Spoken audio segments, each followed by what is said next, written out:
La parole est à Monsieur Arnaud Robinet. Merci, Monsieur le Président. Ma question s'adresse à la ministre des Affaires sociales et de la Santé. Il n'est pas si loin le temps de la gauche qui voulait changer la vie en promettant monts et merveilles, qui fut symbolisé entre autres par votre lointain prédécesseur, Nicole Questiot, ministre des Affaires sociales de François Mitterrand, qui déclarait qu'elle ne serait jamais, je cite, la ministre des Comptes. 33 ans plus tard, à cette gauche dépensière s'ajoute la gauche pseudo-gestionnaire qui gouverne à la petite semaine un modèle social à bout de souffle. Les inégalités d'accès aux soins persistent. Vous promettez la complémentaire santé pour tous, mais vous l'annoncez pas avant 2017. Les 35 heures asphyxient les hôpitaux publics parisiens. Vous ordonnez à leurs directeurs de reculer devant les syndicats.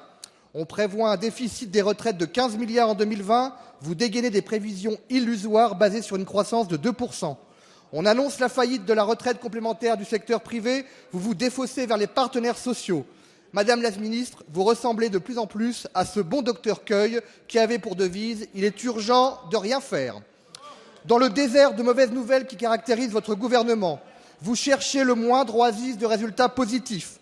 Tout dernièrement, vous avez été jusqu'à vous réjouir du déficit de la sécurité sociale qui avoisine à peu près, entre guillemets, les 10 milliards d'euros. Et pourtant, il n'y a pas de quoi pavoiser. La situation des deux branches s'aggrave.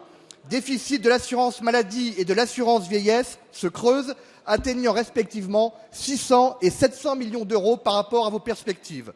Évidemment, vous pouvez encore et encore augmenter les cotisations retraite. Vous pouvez tirer hypocritement parti des résultats de la réforme des retraites de 2010, voulue par Nicolas Sarkozy et portée par François Fillon et Éric Woerth. Vous pouvez taxer toujours plus les industries de santé. Une succession de non-réformes, de dérobades et de 49.3 ne fait pas une politique. Alors, Madame la Ministre, quand comptez-vous enfin relever le défi du modèle social français avec l'ensemble des parties prenantes devant un tel risque de faillite du système? Ce n'est plus une question de droite ou de gauche, mais de réalité. La parole est à Madame Marisol Touraine, ministre des Affaires sociales, de la Santé et des droits des femmes. Merci, Monsieur le Président, Mesdames et Messieurs les députés. Monsieur le député Arnaud Robinet, à dire vrai, je ne sais plus très bien par quel bout prendre votre question. Parce que vous venez de me présenter la faillite qui a été celle de votre gouvernement. Vous trouvez que le gouvernement, en ayant ramené le déficit de la sécurité sociale à 10 milliards d'euros en 3 ans, alors que vous l'aviez laissé à 25 milliards d'euros, serait en situation difficile. Mais alors, comment qualifiez-vous votre propre résultat? Vous considérez que nous ne portons pas le modèle social français alors que vous avez laissé s'installer les déserts médicaux, que vous avez multiplié les franchises et les déremboursements et que vous avez laissé se creuser les inégalités en matière de santé. Et puisque nous parlons de santé, nous prenons à bras le corps cette situation en faisant en sorte que des médecins s'installent dans les territoires en difficulté. 10 nouveaux médecins se sont installés dans votre département, Monsieur Robinet, alors qu'il n'y en avait pas.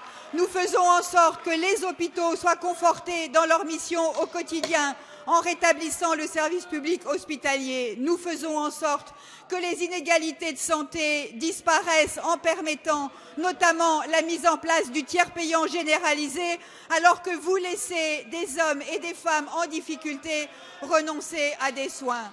Et puisque vous évoquez également la situation des retraites, Monsieur le député, vous qui avez défendu la loi présentée par le gouvernement que vous souteniez, je comprends que vous soyez mal à l'aise lorsque vous devez constater qu'en 2011, vous nous avez laissé un déficit de 6 milliards d'euros pour les retraites, que nous arrivons à l'équilibre et que nous pouvons dire, Monsieur le député, à nos concitoyens que leurs retraites seront versées et que dans la durée, le système de retraite des Français est conforté.